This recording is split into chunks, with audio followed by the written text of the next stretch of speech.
Without objection, Chair is authorized to declare a recess. Mr. Chair, Yeah.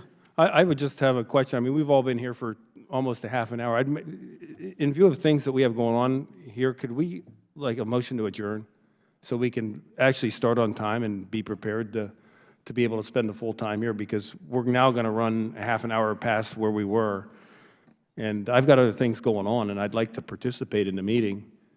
And we planned on it, and we were here on time, as were all these people. I mean, we're here to talk about the post office's service, and they're not the one that showed up 25 minutes late. So I would make a motion to adjourn.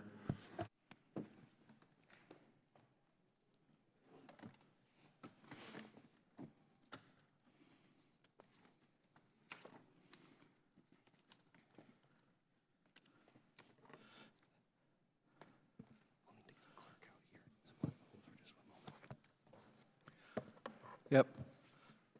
I thank the gentleman for his courtesy and civility. He's moved to adjourn. The motion is not debatable. All those in favor say aye.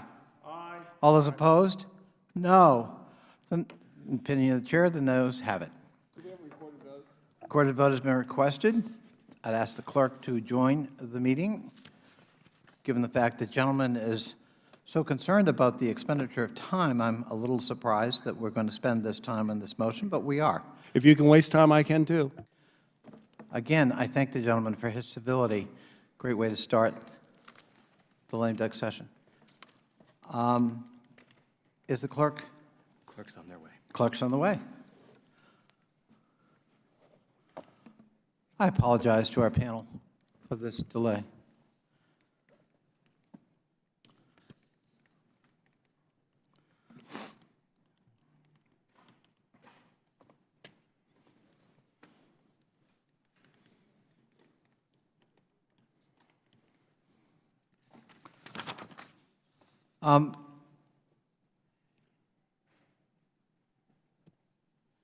I will make a note while we're waiting for the clerk. We have requests to waive members onto the subcommittee as participants for the purpose of the hearing. Those members are Debbie Wasserman-Schultz, William Pascrell, Josh Gottheimer, and Kwesi Mafumi. I don't know that we can do any of it. I just noted it. I didn't ask for consent yet. Oh. I thought I'd fill up the time, so we're not. And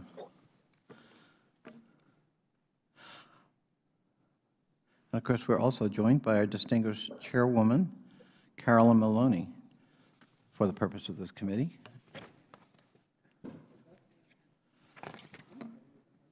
Our witnesses today, let me introduce them informally, are Tammy Whitcomb-Hull, Inspector General of the U.S. Postal Service, Paul Hagrogian, National President of the National Postal Mail Handlers Union, Edmund Carley, National President of the United Postmasters and Managers of America, Michael Plunkett, President and Chief Executive Officer of the Association for Postal Commerce, Gregory White, Executive Manager of Strategic Initiatives for the U.S. Postal Service.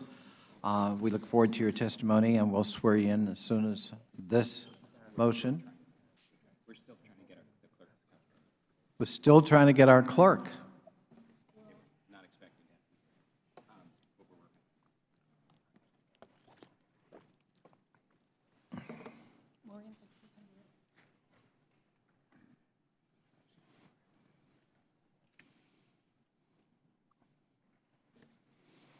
I would hope that members are alerted to the fact that there's a recorded vote pending and make themselves available.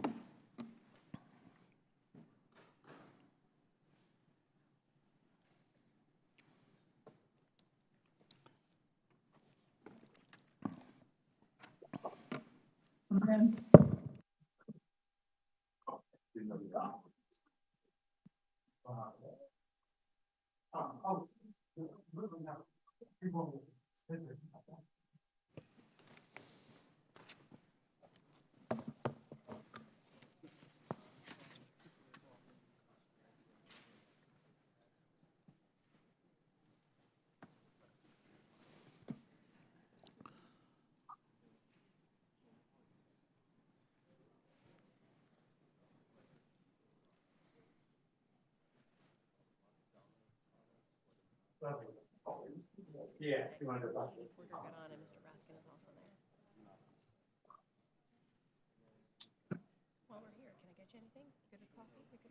Yeah, no, I'm fine, thank you.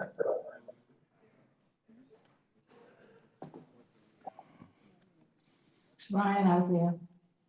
No, she's terrible. Try.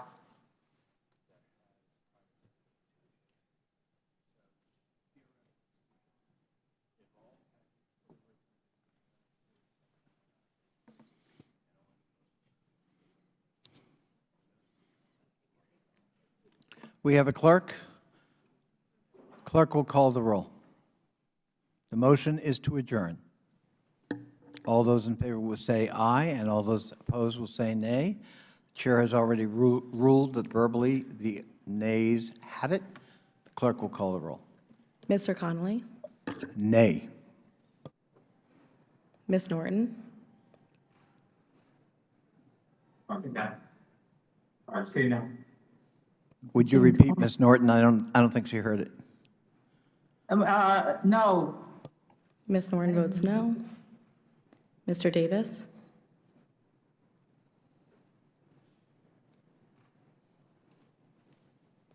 Mr. Sarbanes,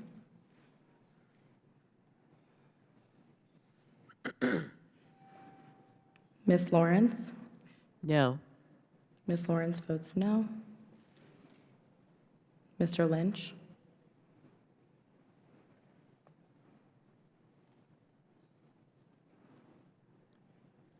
Mr. Raskin, Raskin votes no on adjournment. Mr. Raskin votes no. Mr. Khanna,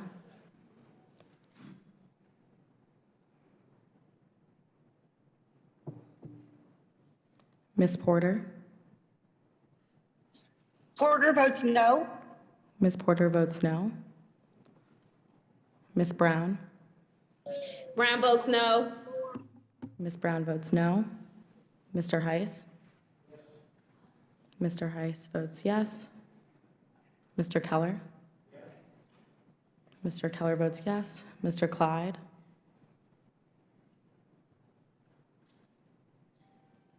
Mr. Biggs? Ms. Mays?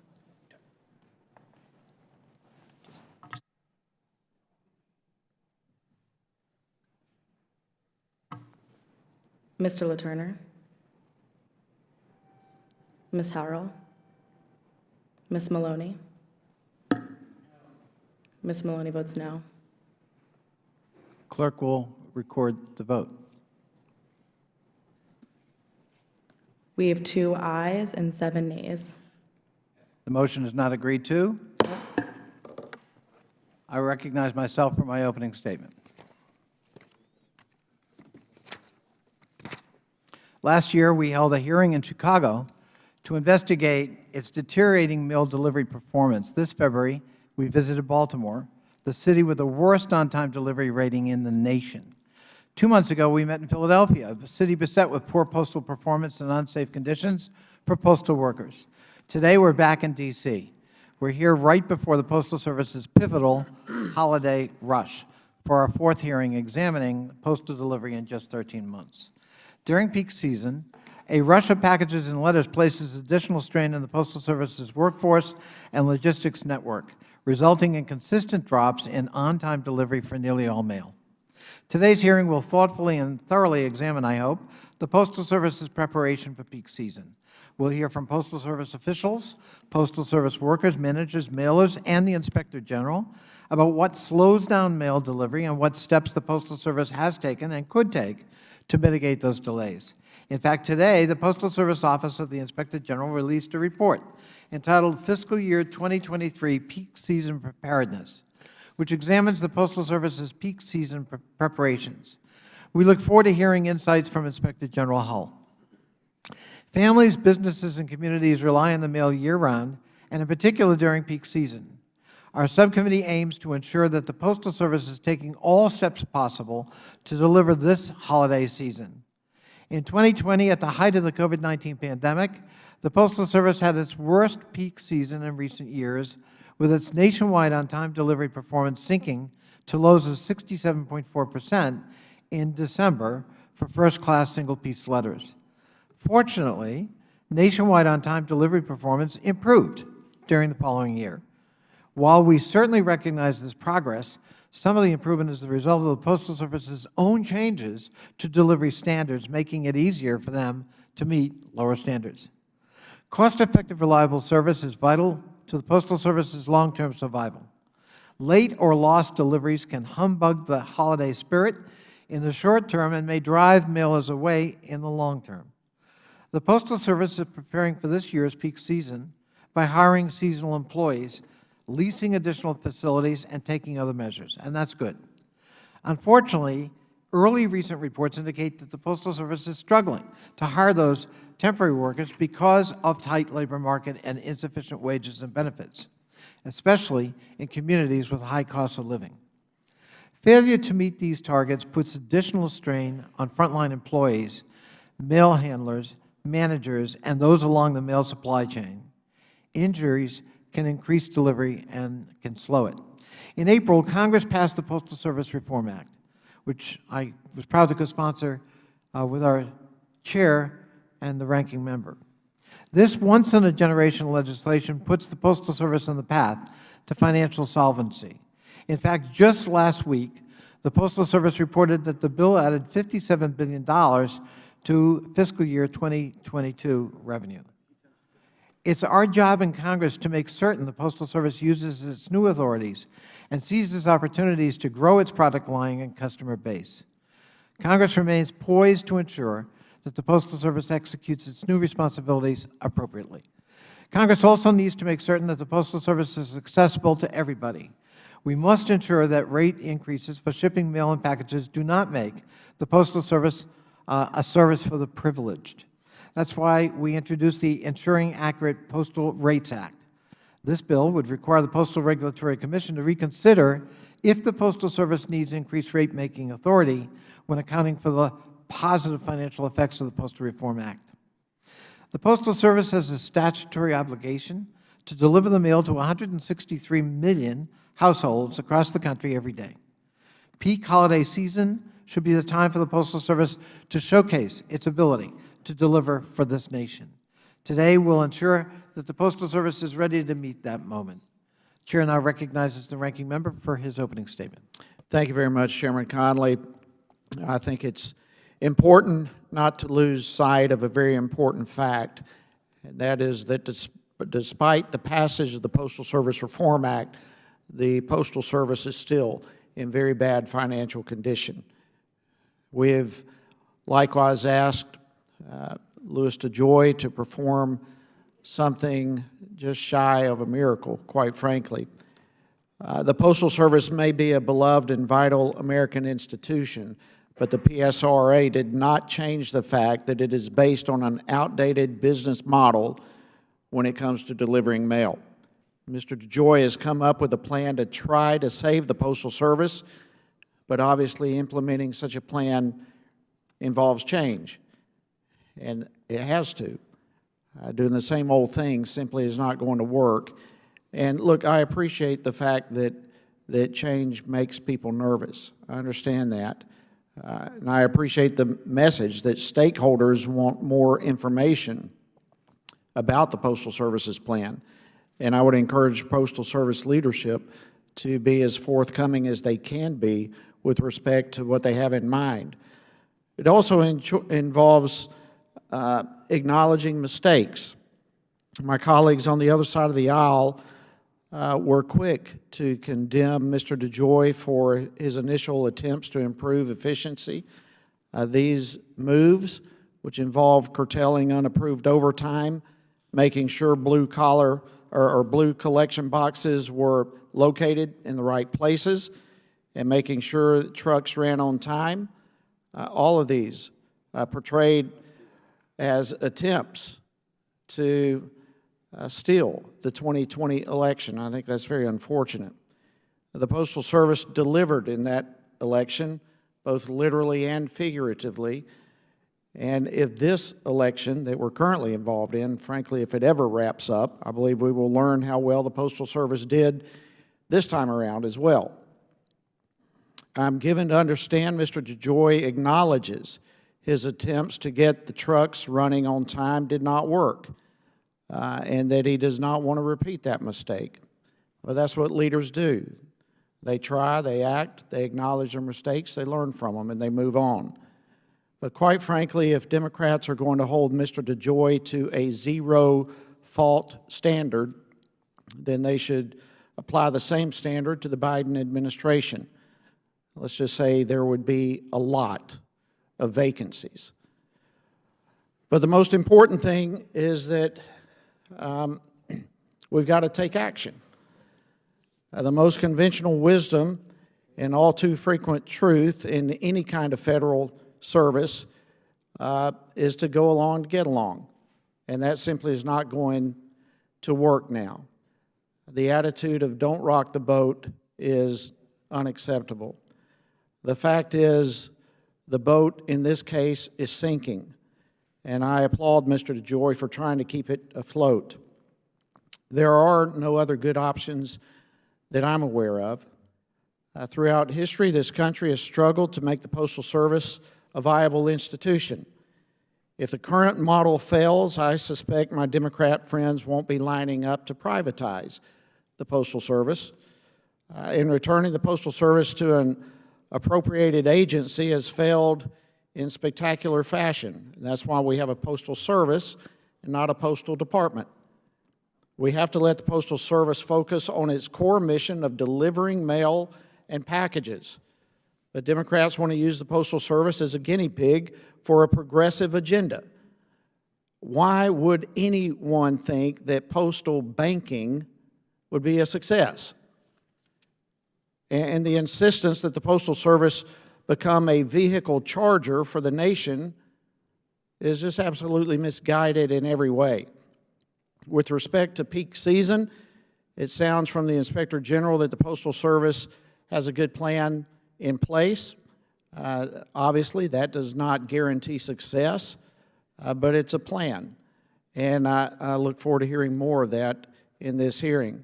But it seems the Postal Service has learned, to me at least, from past mistakes and is proactively working to correct them. And that's why we can fairly be in this hearing today and ask the questions that will be asked. Once the peak season is over, the committee can then take a look at how this peak season went. And I certainly hope to be able to tune into that wherever I may be. And with that, Mr. Chairman, I thank you, and I yield back. I thank the gentleman, and I note this is his, I think, penultimate hearing on the subcommittee, and I thank him for his service and his cooperation and his partnership. The chair listed people, other members seeking to be waived onto the subcommittee for the purpose of participating in this hearing. Is there any objection? Seeing and hearing none, it is agreed. If our witnesses, whom I've introduced, would rise and raise their right hand to be sworn in. Do you swear or affirm that the testimony you're about to give is the truth, the whole truth, and nothing but the truth, so help you God? Let the record show all of our witnesses have answered in the affirmative. I thank you. And, Opening statement from Ms. Maloney. and I now call on our distinguished chairwoman who helped lead a successful effort for postal reform, the first comprehensive postal reform in 16 years, Carolyn Maloney, for any opening statement she may have. Thank you very much, Chairman Conley and Ranking Member Heiss, for holding this important and timely hearing. The Postal Service is one of our most cherished and valuable institutions. It is one of the few, I think it's really the only government service that is mentioned in the Constitution of the United States of America, indicating how important the Postal Service is to unifying us as a country. I have always been very proud of the fact that one stamp can go to Alaska or across the street in New York City, and it costs the same. Everyone is treated equally in it. It's a democracy, and everybody receives their mail. Our dedicated postal employees deliver to more than 160 million locations, 6 days a week. And it was one of the provisions of our bill that it went from 5 days to 6 days. It's now the law that they will be operating 6 days a week. They operate at the center of a $1.6 trillion mailing industry that employs more than 7 million people and delivers nearly half the world's mail. Postal workers truly bind our nation together, ensuring that millions of Americans have access to essential items like medicine and Social Security checks. And I might add that through the COVID crisis, all of our mail was delivered. Our employees were heroic. Many of them became sick because they were interacting with the public every day with their responsibilities, and we owe a debt of gratitude to the Postal Service and the role that they played during the COVID crisis. We were reminded just last week of the critical role the Postal Service plays as millions of Americans once again opted to vote by mail during the midterm elections. And in the coming weeks, activity at post offices and mail processing plants around the country will ramp up significantly with a wave of holiday mail and packages we'll be hearing about in this hearing. Unfortunately, we all know too well that sometimes the Postal Service performance has been slower and less reliable. And I'm concerned about operational changes in 2020 that happened without testing them first and without communicating fully with employees or customers. So I am proud that this committee has delivered for postal customers in recent years. We've delivered with strong oversight and historic bipartisan legislative reform. Earlier this year, President Biden signed the Bipartisan Postal Service Reform Act into law. The law, which I was proud to co-author with Ranking Member Comer, put the Postal Service on sound financial footing after decades of decline. The new law lowered Postal Service retiree health cost benefits and removed the burdensome retiree health care pre-funding obligation, all while preserving 6-day delivery and freeing the Postal Service to experiment with new products and services to help their financial bottom line. I do want to say and ask unanimous consent to put into the record Postal News, the U.S. Postal Service report for fiscal year 2022. And it shows that a revenue of $78.5 billion, which is up $1.5 billion over the previous fiscal year. It also showed a one-time non-cash benefit of $57 billion due to the Postal Service bipartisan reform legislation. This committee has also led the way in providing Without objection, so ordered. Thank you, Mr. Chairman. This committee has also led the way in providing the Postal Service new resources to replace old, unreliable, gas-guzzling delivery, out-of-date vehicles. At my urging, along with many members of this committee on both sides, the Postal Service will now be using billions of dollars made available in the Inflation Reduction Act to deploy a new electric vehicle fleet, and I am grateful that the Postal Service has agreed that at least half of the initial order of next-generation delivery vehicles will be electric. Now the Postal Service needs to go fully electric and build a robust charging network to support these vehicles, particularly in our rural areas. They can play an important role here. Over time, these investments will reduce costs, improve reliability, and help the Postal Service more efficiently deliver letters and packages, while also contributing to urgent efforts to cut greenhouse gas emissions. Thanks to the work of this committee, the Postal Service is in an excellent position to move past the challenges that have held it back in recent years. But I still have concerns about service quality at the Postal Service. On-time performance has rebounded from the steep decline we saw in 2020. First-class mail is once again delivered on schedule about 90% of the time. But the Postal Service achieved these gains, at least in part, by weakening its own service standards.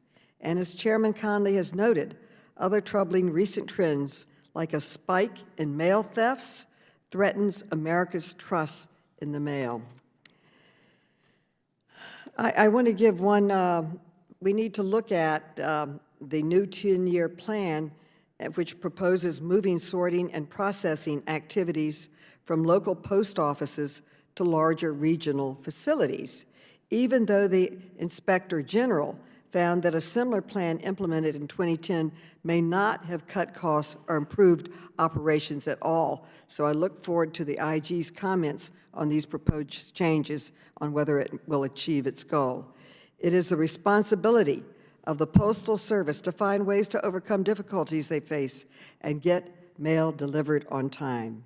To do this, it is critical that Postal Service leadership remember that it is not a private business, but a public service essential to our country. We all want the Postal Service to be financially viable. I understand the need for making tough choices, but offering worse service for higher prices will not increase the public's faith in the Postal Service. In fact, it might end up pushing people and businesses away from using the Postal Service. We must not allow the Postal Service to fail. We have to be there to help them in every way. It must continue providing the critical services that millions of Americans depend on. This committee is doing its part, and this hearing is an important part of that work. I look forward to today's discussion, and again, I thank Chairman Conley and Ranking Member Heiss for holding this important hearing and for their leadership on this critical service for America. I yield back to my balance of time, and I look forward very, very much to all of the panelists' testimony today. Thank you so much. I thank the distinguished Chairwoman. We've introduced and sworn in the panel. All your full statements will be entered into the record. And I now call on Ms. Hull for your 5 minutes of testimony. Welcome. Thank you. Good afternoon, Chairman Connolly, Ranking Member Heiss, and members of the subcommittee. Thank you for inviting me here today to discuss our work related to the Postal Service's readiness for peak season. Our mission is to ensure efficiency, accountability, and integrity in our nation's Postal Service, and it's a mission that we take very seriously. We provide oversight of the Postal Service throughout the year with additional focus on times when America relies on the Postal Service the most, such as during elections and the holiday peak season. Our goal is to quickly identify and report problems, allowing the Postal Service to promptly address them and providing transparency to postal stakeholders. Each year, we review the Postal Service's readiness for the upcoming peak season and report on what we see. After the holidays, we issue a report on performance during peak season. Last year, the Postal Service moved to a strategy of maintaining more employees and facility space year-round. This strategy, along with hiring temporary employees and leasing temporary facility space, allowed successful delivery of more mail on time throughout the holiday season. We just released this year's report on the Postal Service's readiness for the current peak season. It plans to hire fewer temporary employees and lease less temporary space than last year. Postal Management said it will still be able to provide timely delivery because it has more experienced employees, higher employee availability, increased package processing capacity, and an overall more stable workforce. They also do not expect an increase in volume compared to last year. Because the Postal Service has a reasonable plan for peak, we did not issue any recommendations. We did, however, find the Postal Service is at risk of not being able to lease as much temporary facility space as planned.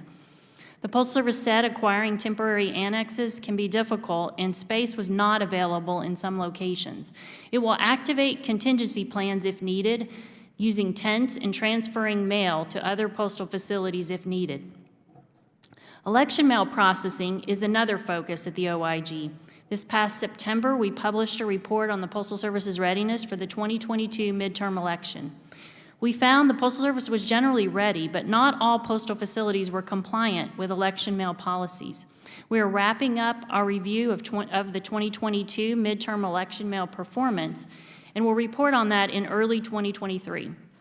For that work, in October and early November, we conducted more than 800 observations at postal facilities covering all 50 states, Washington, D.C., and Puerto Rico. This extensive effort is used to identify delayed election mail, determine compliance with policies, and evaluate service performance. Leveraging an OIG-engineered mobile app, we provided timely feedback during our field visits to the Postal Service for immediate action.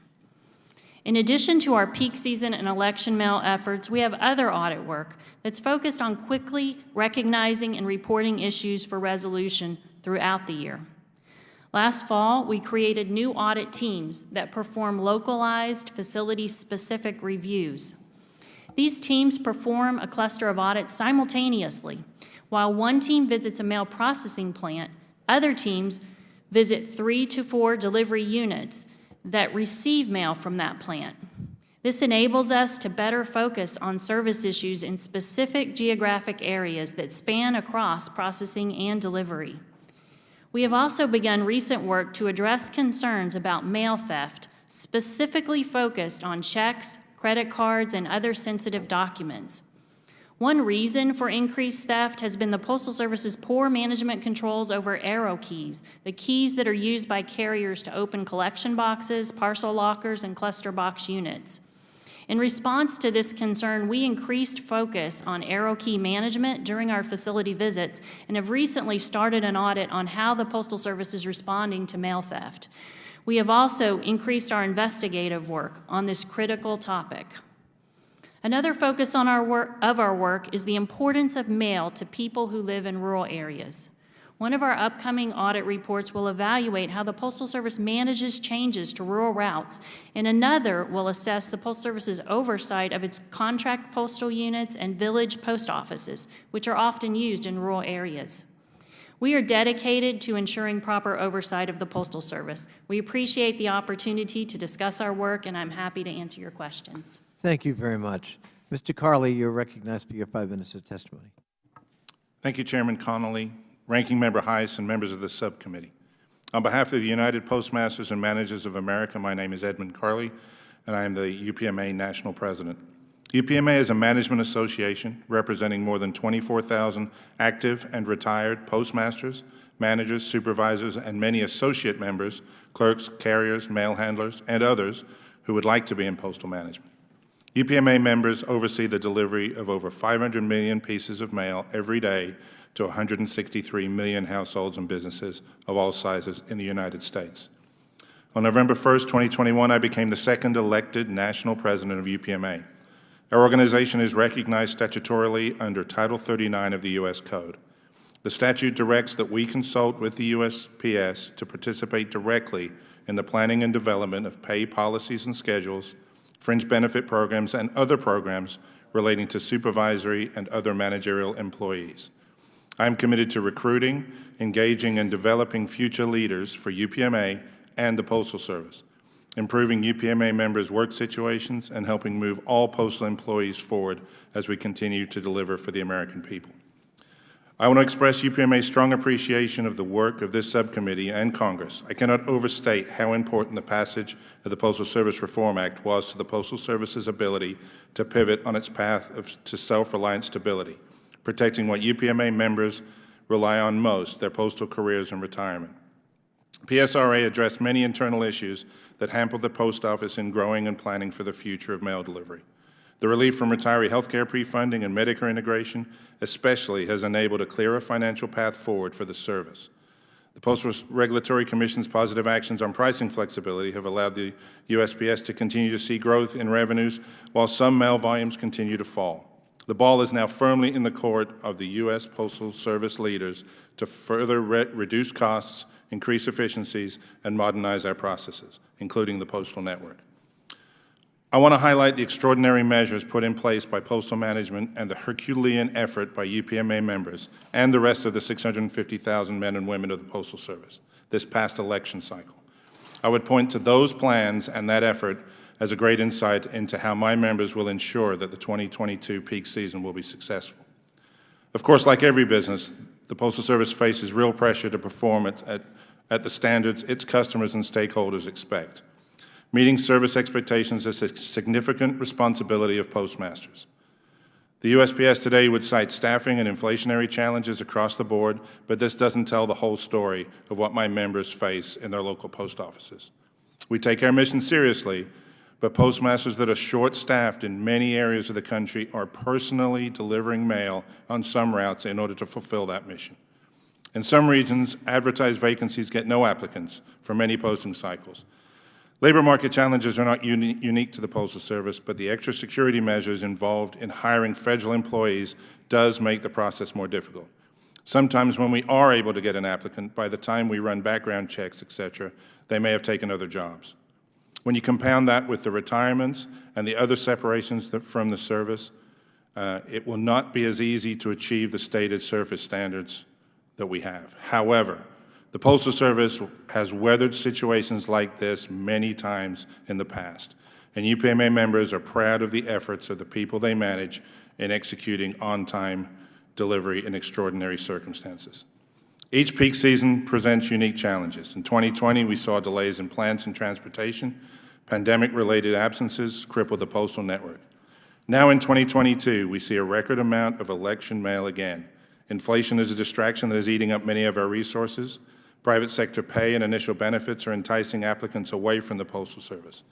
Employees seeking postmaster positions see long hours and difficult working conditions as challenges that may deter them from upward mobility, making it even more difficult for the Postal Service to attract and retain qualified managers.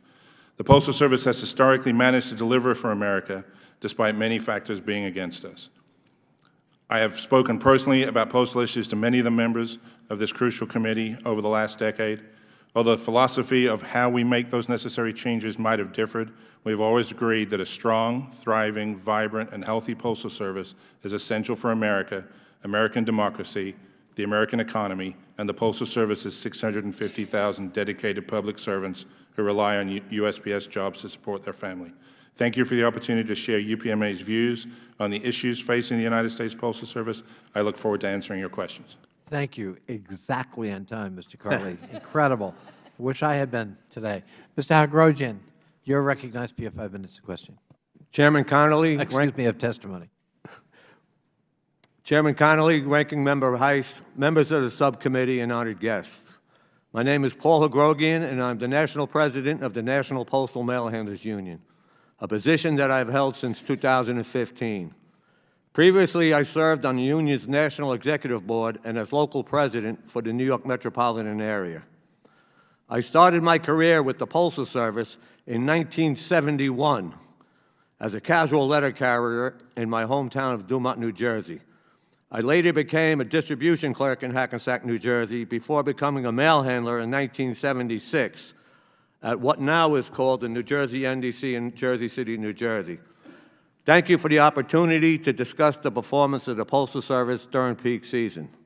The NPMHU serves as the exclusive bargaining representative for over 50,000 mail handlers employed by the United States Postal Service. Mail handlers are an essential part of the mail processing network as we move billions of pieces of mail each year. Our members work in all of the nation's large postal plants and are responsible for loading and unloading trucks, transporting mail within the facility, and operating machinery and automated equipment in addition to many other functions. Mail handlers are generally the first and the last employees to handle the mail as it comes to, goes through, and leaves most postal plants. The peak season is considered to take place from November to January each calendar year and is driven mostly by holidays and gift-giving among family and friends. The Postal Service has seen a sharp increase in parcel mail caused mostly by the growth of e-commerce. The increase in volume required an increase in hiring temporary non-career employees as well as acquiring additional physical space for parcels and installing more sorting machines for processing that mail. Recent increases in personnel and property can be attributed to the need to overcome staffing issues that arose during the 2020 calendar year peak season, mostly caused by the COVID-19 pandemic. By the end of the 2020 peak season, there were over 11,500 postal employees reported as infected with COVID-19, almost 3,000 of whom were mail handlers. Even with the best efforts taken by the Postal Service to meet the demands of peak season, it was difficult to overcome the personnel shortages caused by medical necessity. The Postal Service remains one of the best and most trusted federal agency. The Postal Service is enshrined in the Constitution and mail handlers and all postal workers take their mission to deliver mail to every address in America seriously and with great pride. Additionally, since 2020, we have seen the peak season begin earlier each election year as more and more eligible voters turn to vote-by-mail initiatives to take part in the democratic process. At least 21 states allow for ballots to be mailed to eligible voters 45 days or more before each election, and the Postal Service now begins to deliver millions of ballots to voters each election year by the end of September. To answer the subcommittee's question, yes, the Postal Service is ready for the holiday rush expected during the 2022 peak season. The Postal Service has hired 28,000 seasonal employees, leased 52 peak season annexes, and installed 249 new package processing machines across the nation. We have the people, we have the equipment, and we have the space available to get the job done. I thank the chairman, the ranking member, and the members of the subcommittee for their time today to address these important issues. The Mail Handlers Union looks forward to our continued work together to promote a sustainable postal service for the American people. I'm ready to answer questions that you may have. Thank you. Thank you, Mr. Hagrogian. Mr. Plunkett, you are recognized for your 5 minutes of testimony. Good afternoon, Chairman Connolly, Ranking Member Heiss, and members of the subcommittee. Thank you for the opportunity to speak with you today about the Postal Service's readiness for the upcoming peak season. I'm here today on behalf of the Association for Postal Commerce, better known as PostCom. Our members are world-class organizations in financial services, healthcare, telecommunications, logistics, mail production, technology, and shipping. This diverse group is united in its reliance on the Postal Service and is committed to ensuring that reliable, affordable postal services remain available to all U.S. businesses and citizens. Just over 2 years ago, I appeared before this subcommittee to discuss the state of the postal system and priorities for ensuring its continued viability. Shortly thereafter, unprecedented demand for shipping services overwhelmed delivery networks in the United States, including the Postal Service. That surge eventually hobbled the USPS network in December of 2020. 2 years later, there has been a remarkable turnaround. Today, I'm happy to report that Postal Management has made tremendous strides in stabilizing its network and in expanding peak capacity. The 2021 peak season was a significant improvement over the previous year, and our members anticipate, with very limited exceptions that I address in my written testimony, that the Postal Service will successfully navigate the upcoming peak season. The change in the Postal Service's financial status has been equally remarkable.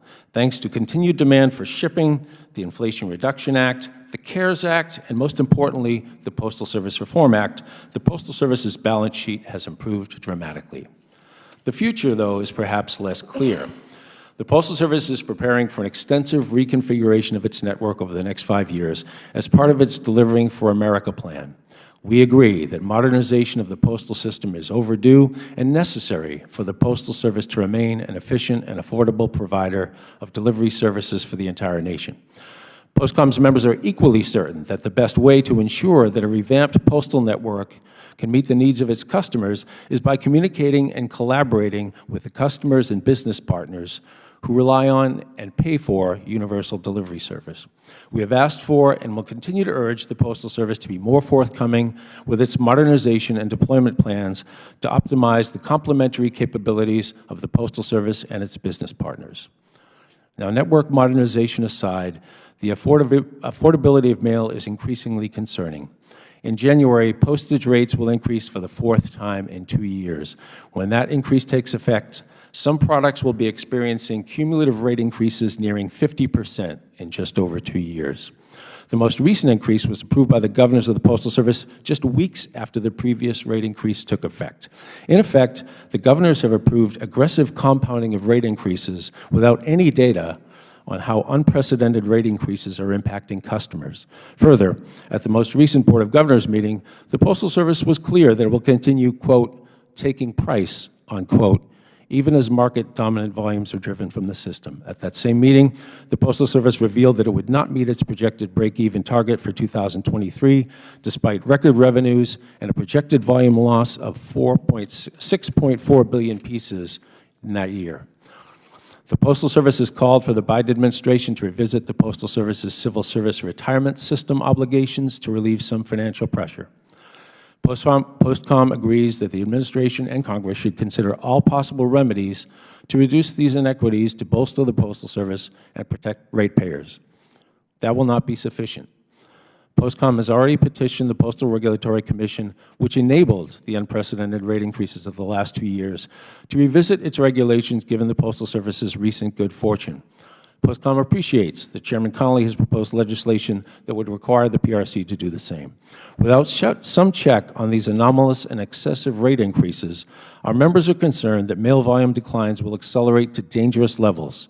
Postcom's members rely on the Postal Service to deliver magazines, medications, bills and statement, catalogs, and essential communications. We are at the center of a mailing industry that employs millions of Americans, providing jobs in every state and accounting for more than $1 trillion in annual revenues. As this committee considers the Postal Service's readiness to meet peak season service commitments, we caution that, despite significant recent improvements, sustained punitive rate increases present an existential threat to the continued viability of the Postal Service.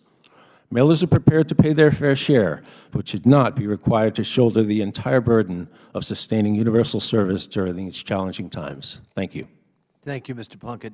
Mr. White, you are recognized. I believe this is your first time before Congress, so we'll go easy. Thank you. Welcome. Thank you. Good afternoon, Chair Connolly, Ranking Member Heiss, and members of the subcommittee. My name is Gregory White, and I am the Postal Service's Executive Manager of Strategic Initiatives. In this role, I'm responsible for assisting with the development and execution of the Delivering for America plan within the Office of the Postmaster General. I appreciate the opportunity to discuss how the Postal Service has engaged in months of preparation and planning for the peak holiday season at all levels of the organization. Specifically, I will detail our ongoing and robust hiring campaign, improvements to our processing capacity, facility acquisitions, optimization of our vehicle fleet, and implementation of new technology to expedite processing and delivery. Most importantly, service performance remains strong throughout the country. Service performance is better now than the same period for 2020 and 2021. The average time for delivery of a mail piece or package across the postal network is just 2.5 days. Our service and operational improvements were demonstrated in the COVID-19 test kit fulfillment program, which required the expanding of inventory management systems, establishing 48 fulfillment centers to pack, label, and ship test kits, and ensuring timely delivery to homes across America. The program saw 680 million test kits packaged and shipped, with 96.4% of test kits being delivered on time, with an average delivery time of just 1.2 days. As service holds steady throughout the nation, the Postal Service continues preparation for the holidays, including investments and improvements to operational precision. As relates to staffing, we are actively hiring 20,000 seasonal employees. Beyond that, as part of the Delivering for America plan, we have deployed strategies to stabilize our workforce. The Postal Service has converted more than 100,000 employees from part-time to full-time career positions over the last 2 years, 41,000 of those conversions since January of this year. Employee availability has improved. Supervisor vacancies have been significantly reduced. The combination of experienced career staff and robust seasonal hiring is powerful. In addition, as part of the $40 billion in Delivering for America investments, we have added new package processing equipment. We have installed 249 new package processing machines across the nation since the launch of the Delivering for America plan. Paired with operational precision improvements, the Postal Service has expanded its processing capacity to nearly 60 million packages every day this holiday season. Expedited sortation will enable prompt and reliable mail delivery by ensuring an integrated and efficient flow of all products into and out of our processing facilities. The Postal Service has also signed multi-year leases on peak season annexes and processing facilities, which added 8.5 million square feet to our footprint. These facilities are strategically located throughout the country to augment space shortages at existing postal sites. We are not the organization we were 2 years ago, during the challenging 2020 peak season amidst a global pandemic. While headwinds remain, we are now structured for precision.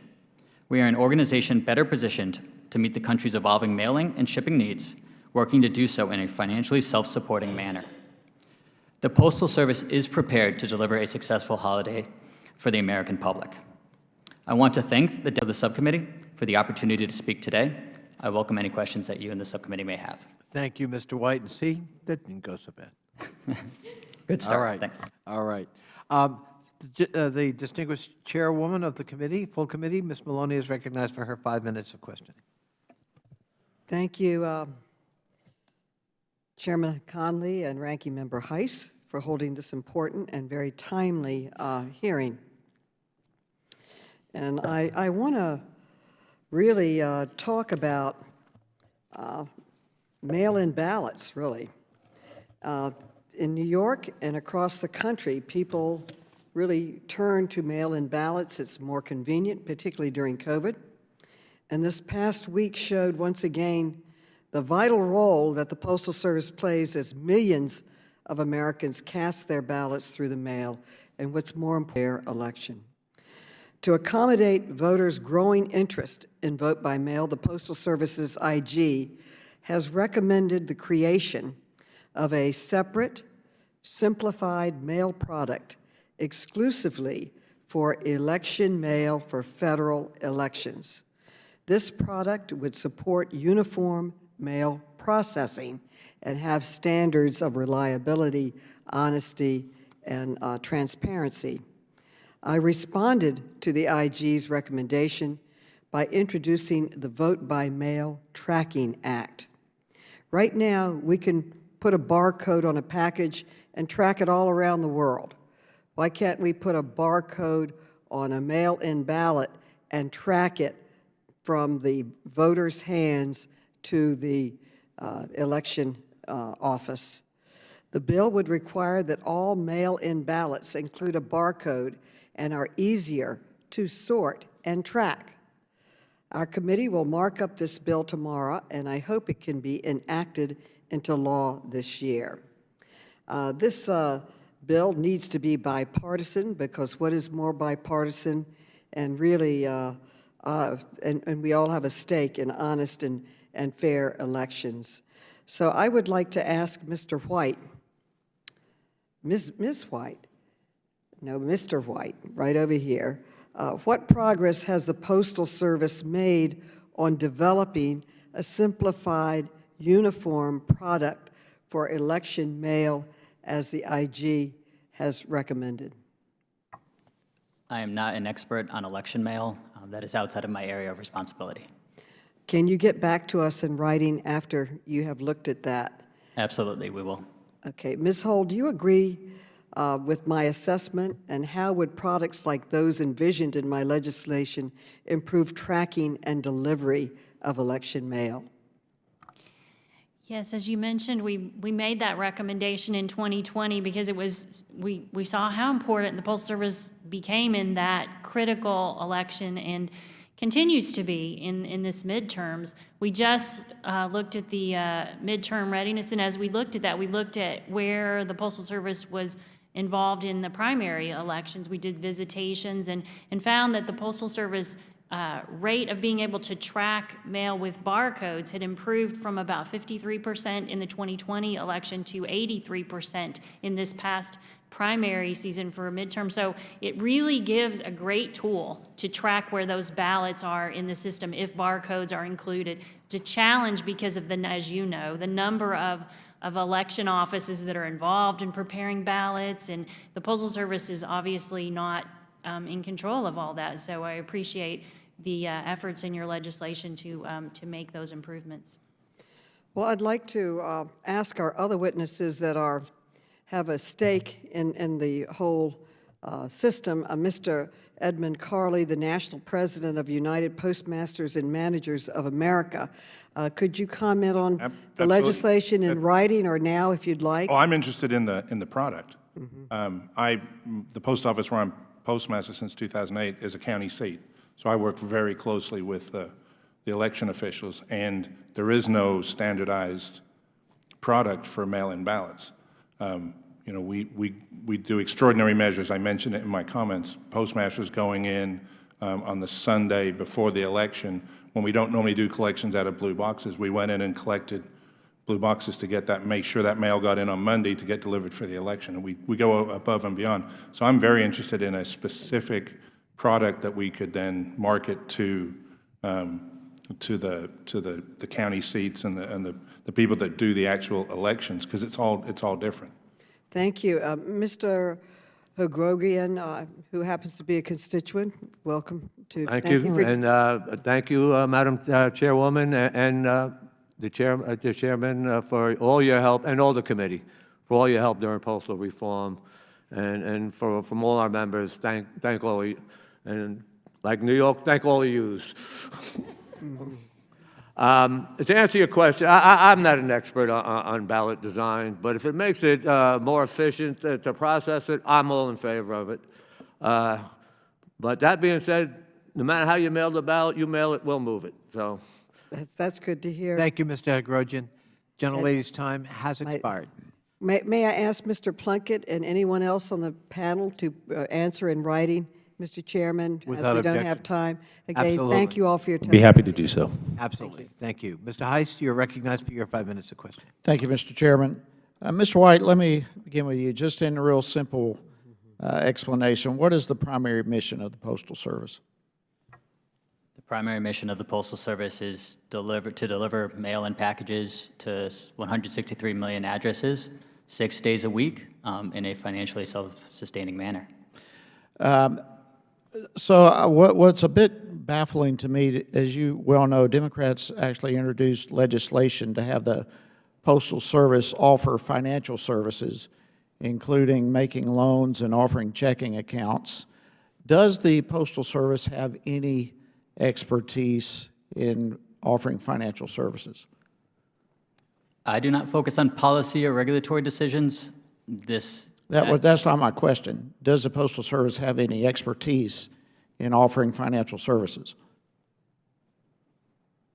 I can speak that I personally do not know of representatives close to me with that expertise. But again, I am focused on peak season and our peak season success. Okay, the mission, as you said, is to deliver mail and packages. And my question is there any expertise in offering financial services? That's kind of a yes or no answer. I do not know the answer to that question. Okay, well, I feel pretty confident that I know the answer to that question. And I believe the vast majority of Americans do as well. Would offering financial services distract the Postal Service from its mission? I appreciate the question, but we will follow the mission. That mission currently states that we will deliver to 163 million addresses. Okay, I see your refusal to answer. Let me ask you another question. The Democrats recently gave the Postal Service $3 billion for electric vehicles through the Inflation Reduction Act. And also, they said the Postal Service should provide charging stations to the general public. Is it part of the mission or the duty or responsibility of the Postal Service to offer charging stations to the public? I will state again, our mission is to deliver to 163 million addresses. So would you say your mission is not to offer charging stations? I think we will follow the policy guidance that's That's not a question, Mr. White. Is it the mission of the Postal Service to offer charging stations to the American public? The mission of the Postal Service is to deliver to 163 million addresses 6 days a week in a financially self-sustaining manner. That is the mission of the Postal Service. All right, so that mission does not include charging stations or financial services, is that correct? The mission is to deliver. We will deliver. That is the mission. Okay, so the mission, as you've stated several times, does not include financial services or charging stations, is that correct?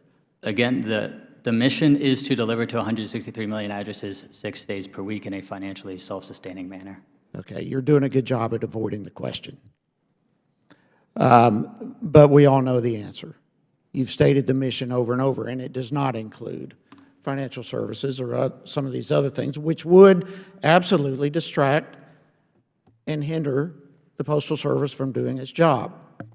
Ms. Hull brought up a while ago another concern that we all have and see, and that is crime, postal theft. So let me just ask you this. Are you seeing, in relation to postal theft, the Department of Justice aggressively prosecuting postal crimes? The inspection service is the law enforcement arm of the Postal Service. They are the experts on matters related to mail security and employee security. I would have to refer questions to the inspection service. I will be happy to work with them to provide an answer for the record following this. So you're not aware of the Justice Department being involved? The inspection service is the arm. Will you find the answer to that? And would you commit to providing this committee with data regarding the number of crimes that have been referred to the Department of Justice? We will provide an answer back for the record. Thank you very much. I see my time has expired. I yield back. I thank the gentleman, and I would note that at our hearing in Philadelphia, this issue came up. And there is growing concern about, A, the rules of engagement in terms of pursuing crime off postal property, and secondly, the shrinkage of the postal police force at a time when crime, as the gentleman suggests, is actually going up. So you might add that to your response back as well. Ms. Lawrence, you are recognized for your 5 minutes of questioning. Thank you so much.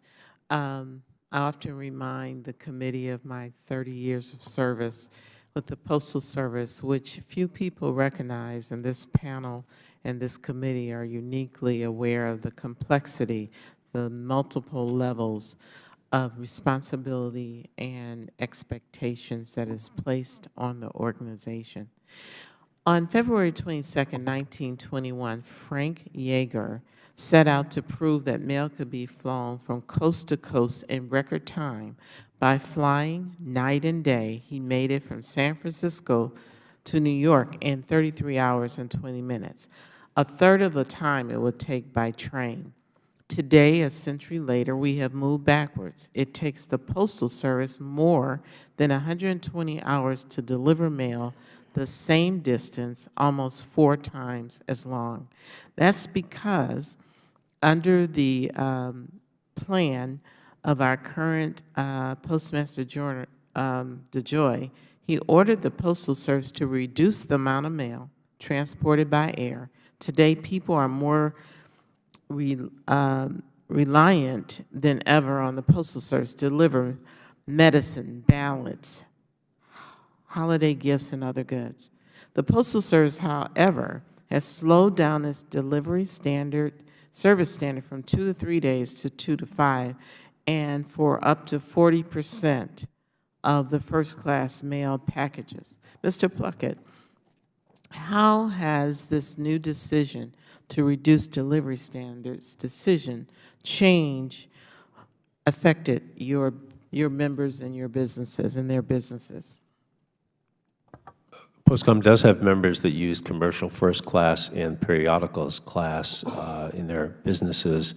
And in both cases, the reduction in service standards has reduced the quality of those products and reduced their value. And in some cases, specifically with regard to bills and statements, some of our members operate in regulated industries where adding a day or two on to delivery times can create significant regulatory and compliance challenges. So when the Postal Service sought their change in service standards, we filed comments with the Postal Regulatory Commission opposing those changes, and we're dismayed that the Postal Service chose to go forward with them despite a negative report by the Postal Regulatory Commission. Thank you. And as it was stated earlier, we're not a business, we're a service. The Postal Service is also rapidly increasing its rates. If you look at the screen, you'll see the table showing rate increases for mail and packages since August of 2020. And we know that when we increase costs, everyone's talking about how much it costs to exist now as an American. Mr. Pluckett, again, what will happen to your members' businesses if rates continue to increase at an uncomfortable rate? It really depends on the product that they use. For users of first-class mail, they will undoubtedly end up redoubling their efforts to convince their customers to adopt electronic bill presentment and payment because mail becomes increasingly uneconomical as the rates rise. In the case of senders of marketing mail, they will cut back on the volumes that they send. They will have to have smaller campaigns or reduce frequency because mail becomes less competitive relative to other advertising media as rates continue to rise. So in both cases, we expect to see reductions in mail volume in response to the rate increases. So this is a question for Ms. Hall. Has the OIG examined, or do you have plans to examine the effects of the 10-year plan on the Postal Service financial condition and service delivery, hearing that there are options to all of our customers, and as they continue to reduce the mail volume, which I worked there at a time where we literally, during the holidays, it was all hands on deck. It was a forest and tree, just mounds of mail. As people start using electronic systems and other options, what is that impact on the Postal Service, and have we included that in the 10-year plan?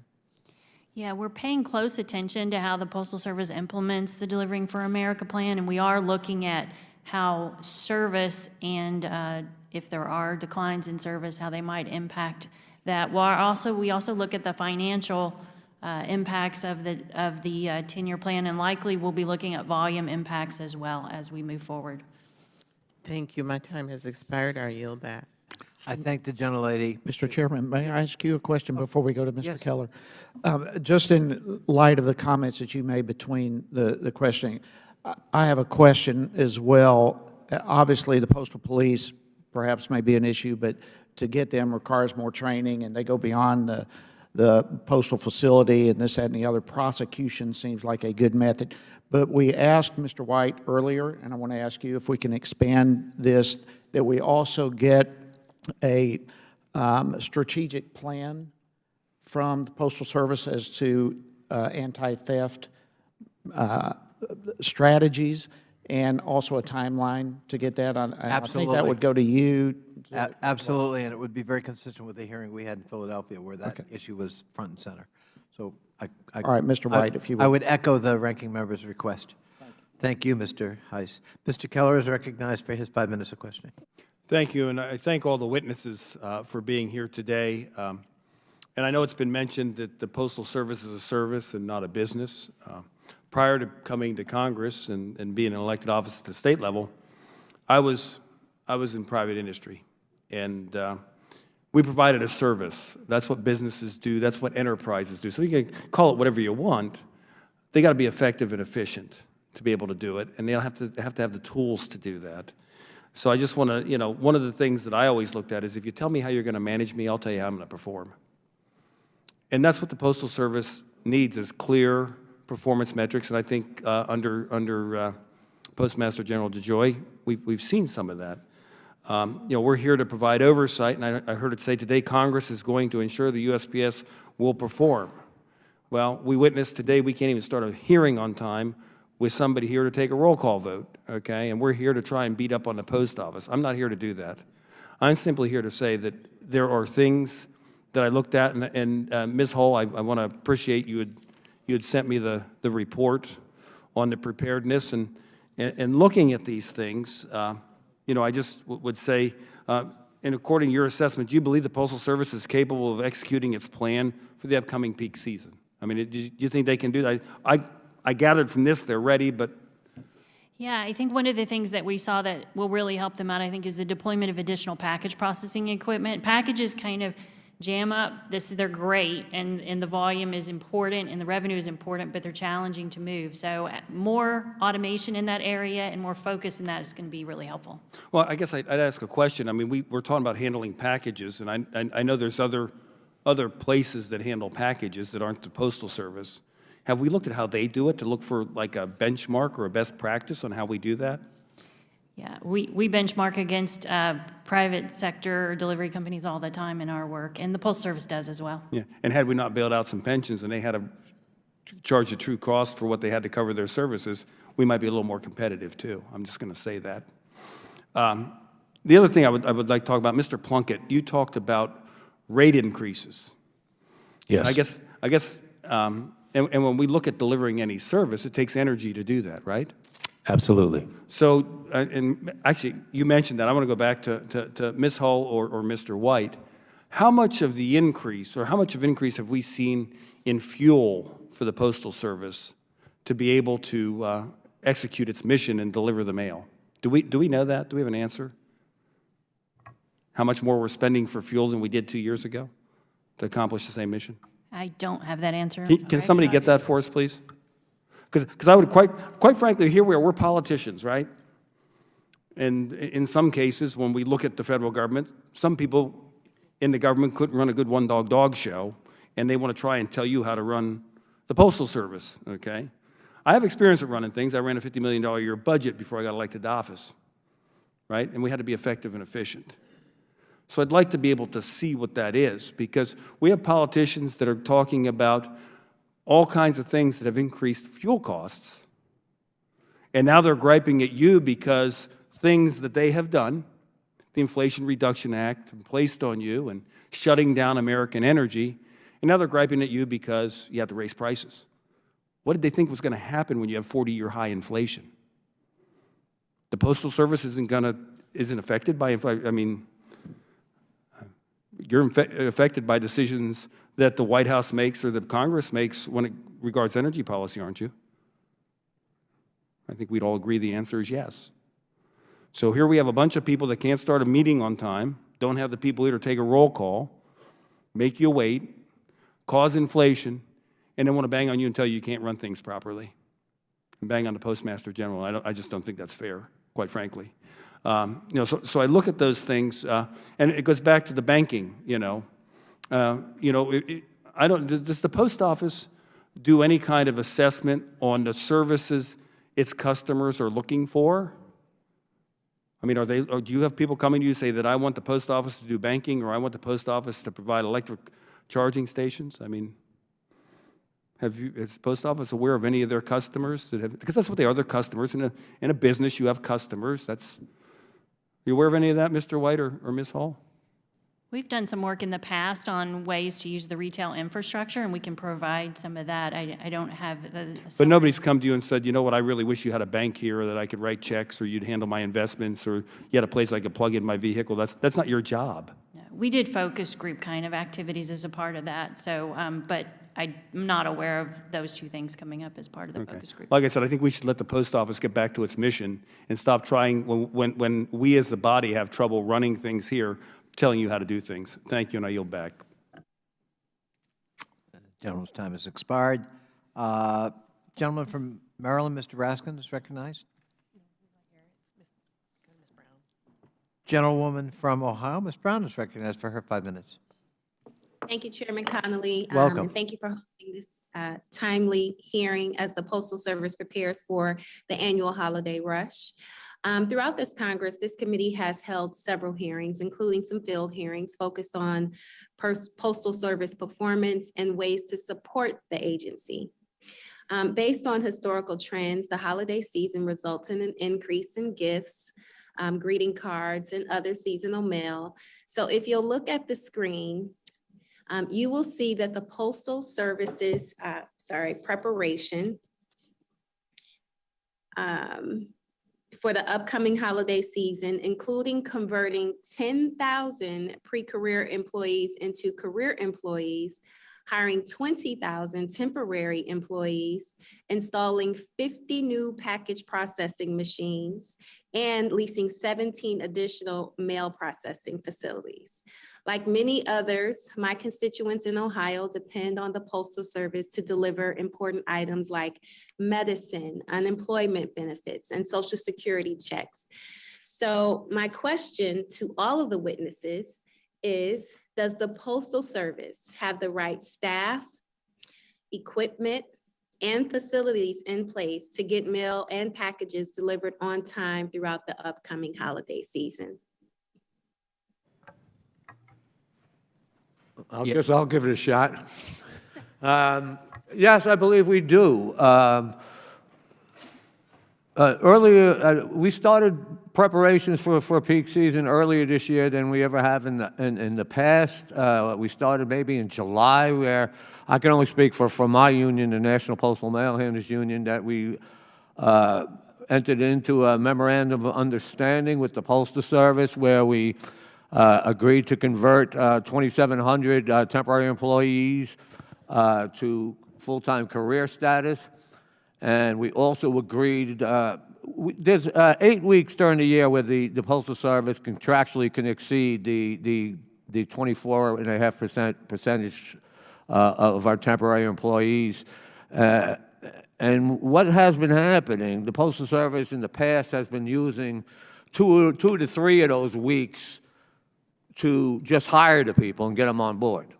So we reached an agreement to allow them to start an extra 2 weeks where they can hire people, put them on board. Now, that being said, they have hired additional, they replaced the ones they converted and hired an additional 20, I was told 28,000, but if it's 20,000, that is correct. I was told that they did hire, in fact, 20,000 people. And that being said, our regular workforce is ready, willing, and able to work any overtime that we're asked to do. So in answer to your question, yes, I think they are properly staffed to address the peak season this year. I would also like to speak to this. The Postal Service is absolutely ready for this holiday season. I appreciate some of the stats that you pulled up on the screen. I will speak more broadly. Over the last 2 years, we have converted over 100,000 part-time employees into full-time employees. We have leased 8.5 million square feet of multi-year annexes, so not just specific to 1 or 2 months, but something we can upfit over the course of the year to ensure that we are ready for the December month. And then our employee availability has improved. Supervisor vacancies have gone down. From a staffing standpoint, we are ready. From a facility standpoint, we are ready. And from an equipment standpoint, we have installed 249 package sorters, again, since March of 2021. So we did 112 last year, another 137 this year. We are moving packages at a much faster rate than we were at this time last year. We are very confident as we move forward into the holidays.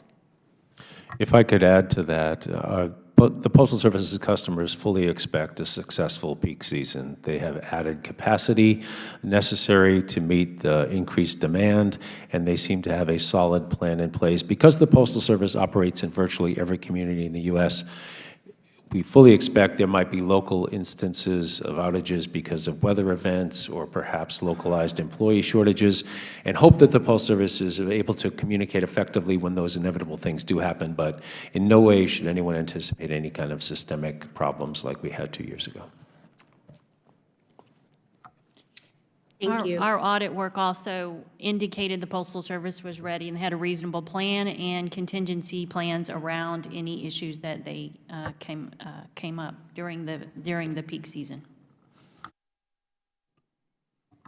And speaking as a postmaster who actually delivered mail last New Year's Eve and during peak, the question was, do we have the right staff, equipment, and facilities?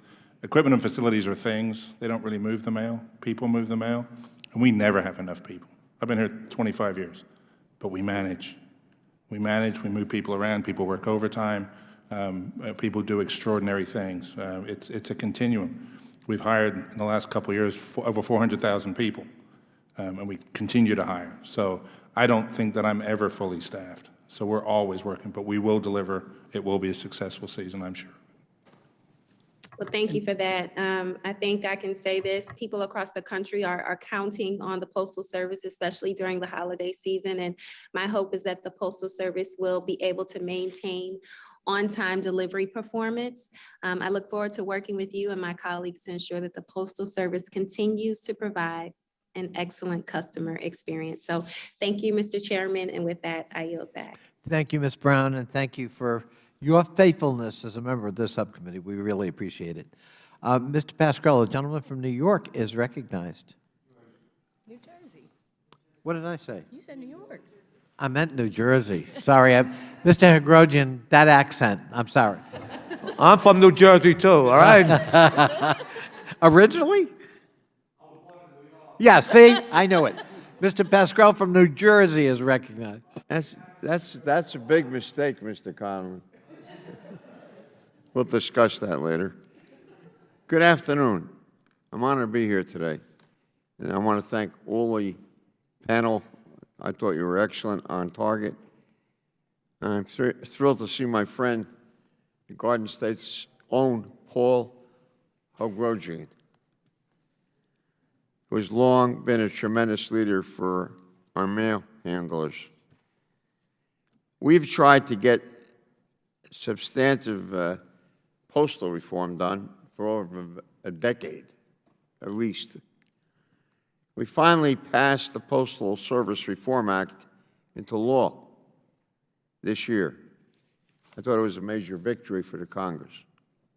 Our reforms will free up, I think, a lot of money. We finally got rid of the pre-funding anchor strangulation, which should have been done and could have been done 10 years ago. But to help our Postal Service flourish, I think we have to think bigger and bolder. There must be affordable, fast, and reliable mail first and foremost. I know that's what all of you want. The current Postmaster General, I don't think, has put together a good plan for the Post Office's future. Our Post Office is a public utility. We cannot sacrifice the timely delivery of mail.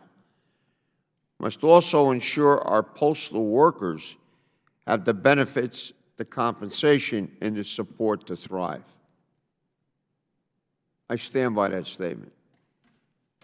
Postal employees don't receive locality pay. Postal workers in Manhattan, Kansas, and Manhattan, New York are paid the same wage. The Postal Service has struggled to hire workers for the peak season. Without locality pay, the Post Office can't compete in areas with higher costs of living, like where I live in North Jersey. Mr. Hogrodian, why doesn't postal leadership raise wages for workers in high cost of living areas? How important is this change to a state like New Jersey?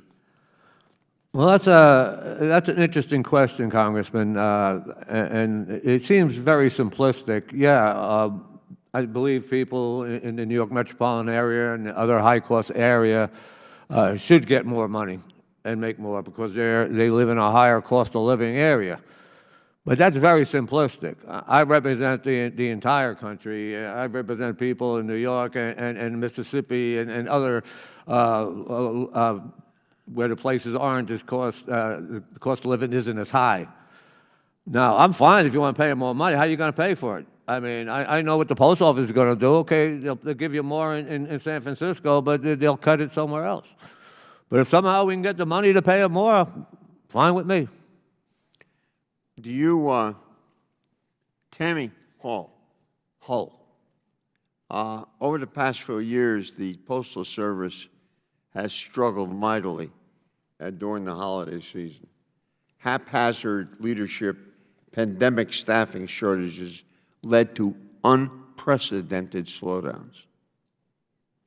This is our first holiday season with the Postmaster, his plan to slow down first-class mail and some packages implemented. This is one that's going to be implemented.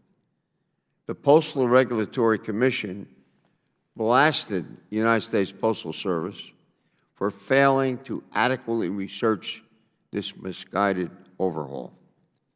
Ms. Hull, is your office committed to providing rigorous oversight and timely and transparent reporting on the impact of these operational and staffing changes during the upcoming peak season?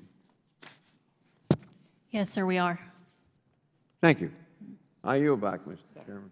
I thank the gentleman from New Jersey for his insightful questioning. Thank you. Before I call on Mr. Davis, the gentleman from Illinois, I would ask unanimous consent. Mr. Heiss and others have raised the question of What is the role, if any, of the Postal Service with respect to financial services and providing financial services to customers? The fact is, actually, there is a history of providing certain financial services. And I would simply ask that the report of the Inspector General, going back to 2015, simply laying out what are those options, if any, with respect to the future of financial services in the Postal Office, be entered in the record at this point. Without objection, so ordered. Mr. Davis, the gentleman from Illinois is recognized for his 5 minutes of questioning. Thank you, Mr. Chairman, and let me thank you for not only calling this hearing, but let me thank all of the witnesses for being here and sharing their testimonies with us. I've always had a great deal of interest in the Postal Service since I started work. It was my first real job, and I enjoyed it. As a matter of fact, we enjoyed it. The pay was good, not as good as it should have been, could have been, but there were tremendous opportunities. I was young and healthy and had a lot of energy, so I worked as much overtime as I could get. Then after working for about a year and a half, I took another job, but I also continued to work part-time. They had what they called short hours at the time. So that interest and that affinity for the Postal Service has lasted.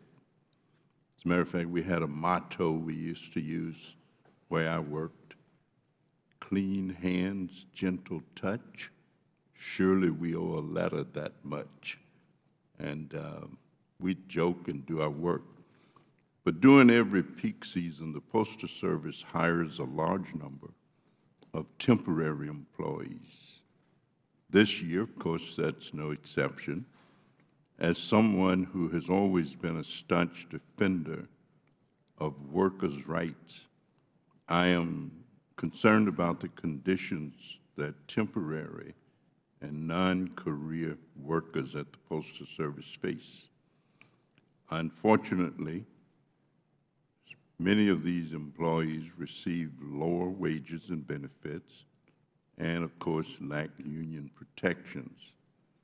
Further, according to the Government Accountability Office, temporary and non-career employees have between a 16 and 22% higher injury rate than career employees.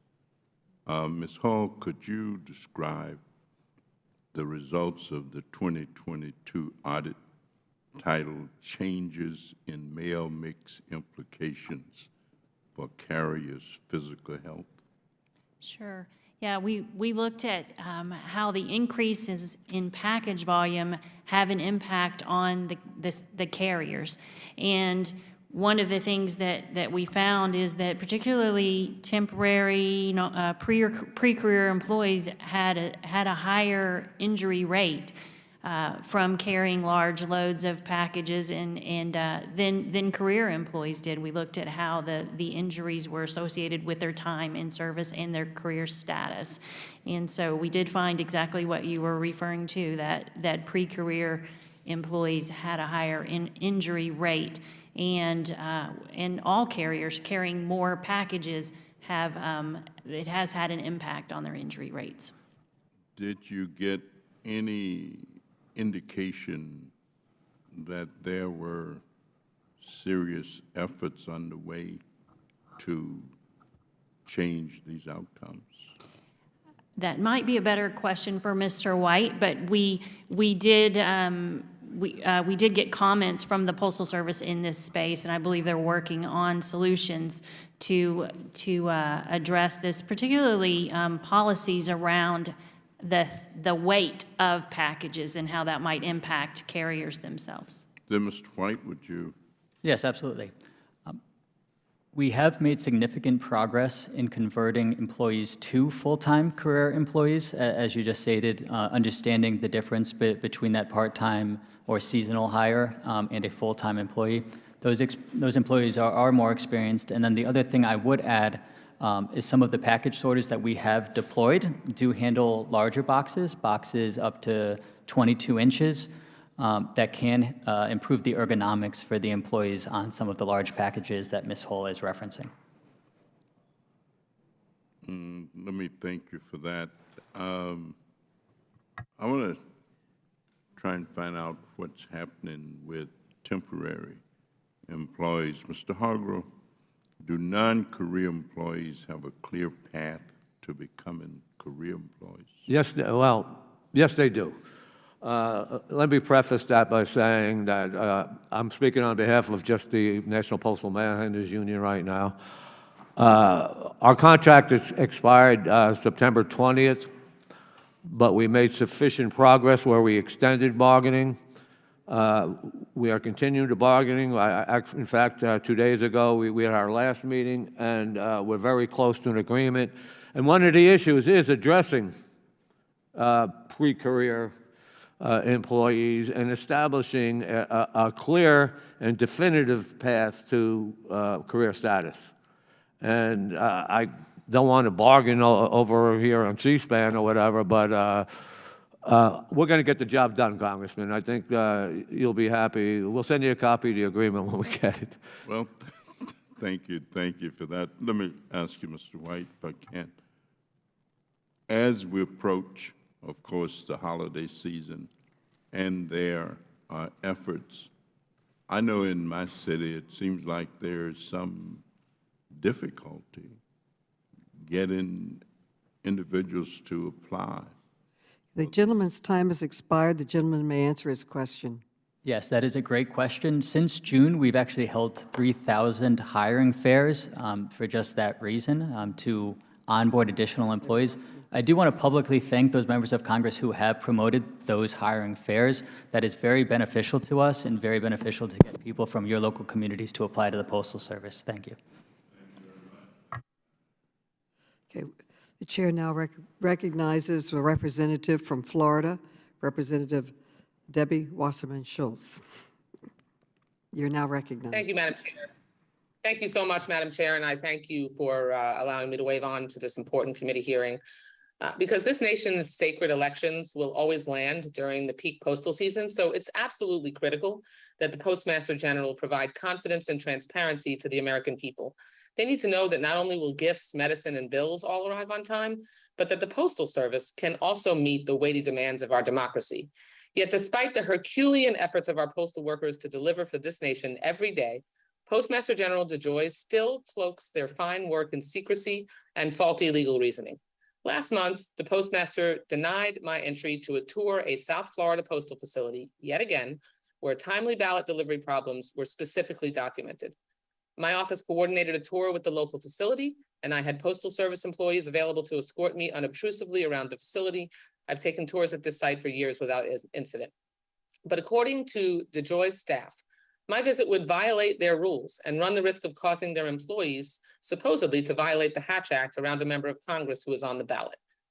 Now, after my tour request was blocked, I reached out to USPS Inspector General Whitcomb Hull for a Hail Mary, and she agreed to inspect this facility prior to Election Day. And I want to extend my deep appreciation to her team, to your team, Ms. Hull, who thankfully were able to conduct two speedy, thorough inspections of the facility, and fortunately, they found no issues. Ms. Hull, though, do your inspections, can you tell me, disrupt USPS operations? We do our best to be as unobtrusive as possible when we come in and do our work, but I'm sure there is some impact of us coming in the facility and looking at how processing is being conducted. But you're not turning things upside down. Do these inspections provide your office and ideally the public with greater confidence that ballots are being delivered in a timely manner? I believe they do. Now, you were able to get a team to that South Florida facility the very next day and even followed up. But with all of the postal facilities across the country, is it realistic for you to be able to send teams everywhere that quickly or even at all? No, there are over 30,000 delivery units across the country and post offices, and so we visit many during election season, but not we're nowhere close to a majority or even a measurable percentage. We have about 90 field offices, and we go to many places, but we can't scratch the surface on the number of postal facilities. Thank you. And just as important, because of the discrete nature of your work, and in this case, the need to follow up, your team is handcuffed in what you can say publicly about the results. And to your credit, we don't see a lot of IG press conferences for the USPS. How is Congress supposed to be able to conduct our oversight role on something as important as whether vote-by-mail ballots are delivered efficiently and on time to count if we cannot enter postal facilities for 45 days before an election? And that's Mr. DeJoy's position. The IG has nowhere near the personnel to ensure this accountability, and the Office of Special Counsel, who has jurisdiction over the Hatch Act, has clearly said that the Hatch Act does not prohibit members of Congress from conducting their official duties in overseeing the USPS, even near an election. Yet the USPS prohibits this oversight. So that begs the question, Mr. White, what are you trying to hide? I'd like to really understand why members of Congress and how this committee would be able to stop their oversight for 45 days when that's a critical time to make sure that you are absolutely able to do your job efficiently. I do understand that there are long-standing postal policies on congressional visits. I would have to point you to our legal and government relations team for more detail on those. I would also add that we do work closely with the Office of the Inspector General and her staff. Okay, but it begs the question, what are you trying to hide? A key reason that I needed to visit this South Florida facility was because of past problems with election mail processing there. And the other key reason my restricted access is detrimental to the public is because the IG office cannot share the positive work being done for this election, and therefore carry the unfounded fear that people will carry the unfounded fear that their ballot is unsafe in the mail. And that has to change. And finally, Mr. White, what will Postmaster General DeJoy pledge to members today? Because Mr. Connolly has been denied access to postal facilities, as have other members across the country. What will Postmaster General DeJoy pledge to members today to bolster access, transparency, and the confidence that Americans can carry in how USPS manages vital ballot deliveries? What will you commit to today because it needs improvement? Again, I will state that I do understand that there are long-standing policies on congressional visits, That's and not I my will question. point. That is not my question. I want to know, reclaiming my time, I want to know what the Postmaster General will pledge to members today to bolster our access, our ability to conduct, this committee's ability to conduct our responsibility for overseeing the post office, and how it's okay in your mind for us to not be unable to do that in the 45 days before an election. Our government relations team will reach out to you in the next day. I don't want to talk to your government relations team. I want an answer to this question from Mr. DeJoy. I am not Mr. DeJoy. The Postal Service, I understand, has longstanding policies, and we would have to get back to you with more information. The time is expired on the question line. The gentleman may answer the question. Frustrated. Okay. We absolutely, as a committee, Madam Chair, and for whoever is our next chair, to have the ability and not forfeit the ability as a committee to oversee the post office all 365 days of the year. Well, we all support that goal and look forward to the response from the post office. I would now like to call upon Representative Josh Gottheimer from New Jersey for his 5 minutes. Thank you so much, Madam Chairwoman. Thank you, Mr. Hagrohian and the other witnesses for testifying today. We appreciate your expertise on postal-related matters. Very grateful. More than 3 years ago, stolen checks and incidents of mail fraud were reported in Teaneck, New Jersey, where I represent. Many victims who are constituents of mine have had checks altered after dropping them off at the post office. And from the recipient's name to inflating checks. So many different types of issues that they faced. Initially, these reports were referred to the local police and then to the postal inspector. The lead agency for investigating mail theft in response, and the Postal Inspection Service made recommendations to the local postmaster to improve mail security in and around Teaneck. 3 years later, unfortunately, my constituents and I are still dealing with these issues. I've had calls with local postal officials and the Office of the Inspector General. Your agency told me that you would have a resolution on these cases at Teaneck's post office back in July of this year. It was then delayed to August, then to October, now to the end of November. And I'm trying to get a sense of all of this money that's been stolen from families, seniors, and veterans, which is illegal, trying to understand why we can't get answers. Can you help me better understand why it takes so long to complete these investigations, what the Postal Service is doing about it to get a resolution to matters like these, please? I'm sorry, was the question for me as the Inspector General's? Inspector General? I'm sorry, that was to you. Sorry. Ms. Wickham Hall, sorry, yeah. Sure, yes. We are currently working that aggressively, and sometimes these investigations take more time than we would like, but we are definitely working that investigation and doing our best to keep your staff updated about the progress.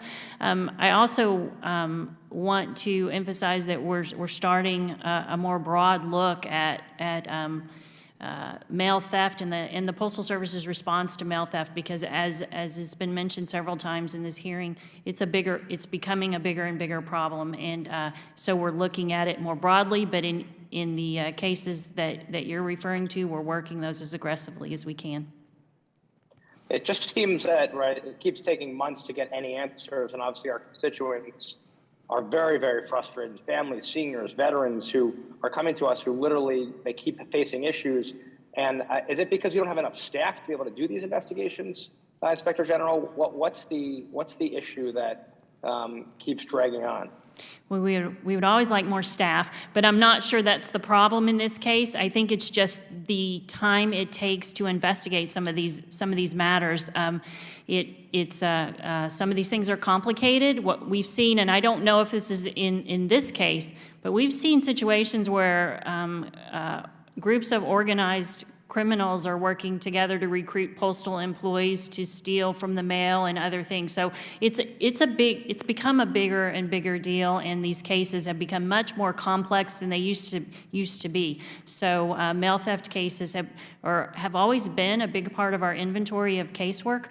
The cases that we're working now, though, are much more complicated than they used to be and involve a lot of external activity, not just postal employees. So we're working with the inspection service on this case, and we will continue to do so, and we'll do our best to keep your staff updated when we get to a resolution. Can you help me get information on this case? Because literally we haven't heard from anybody. The regional post inspector refuses to return our calls. We can't get answers. We will definitely, sure. We'll definitely get back with you. I really appreciate that, because I'd like to get back to my constituents.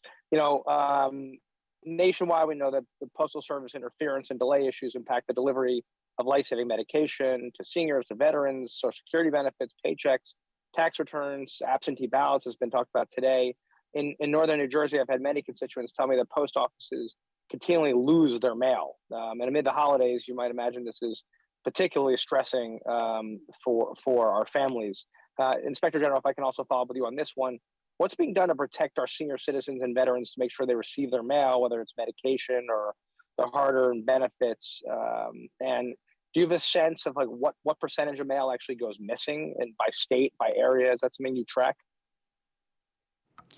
I'm not sure we would be able to do that. We do have a lot of data analytics efforts that bring together the complaints that are raised by customers of the Postal Service, as well as complaints that come into our hotline. So we look for trends and things like that in those complaints and identify routes and post offices that are most problematic, and we send out teams of auditors to go look at that. But the Postal Service, as you can imagine, being the size that it is, receives thousands of complaints every day from customers, and so it's a big challenge.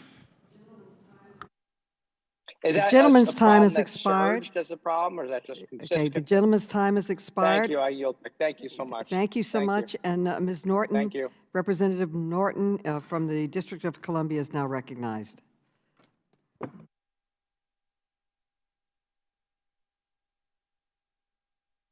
Ms. Norton, you are muted. We cannot hear you. Can you hear me now? We can hear you now. All right.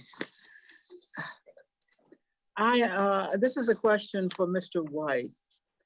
I am deeply concerned about the increase in mail theft that we have seen in my district, the District of Columbia, and other areas across the country as well. I've been contacted by constituents who have had their mail checks stolen and altered, and thousands of dollars taken from their accounts. The increase in thefts put the safety of our hardworking postal workers at risk. Mr. White, what measures is the Postal Service taking to reduce mail theft? Thank you for the question. The inspection service is a law enforcement arm of the Postal Service. It is my understanding that you have recently met with Chief Barksdale regarding that matter. I will not be able to give a better answer than Chief Barksdale can.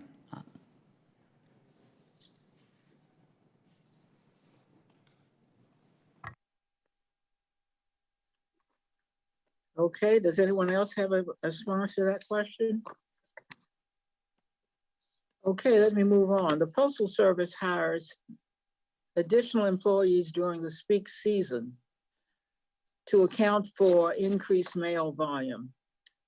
An Inspector General report released today indicates a tight labor market has hindered the Postal Service's ability to hire sufficient workers this year.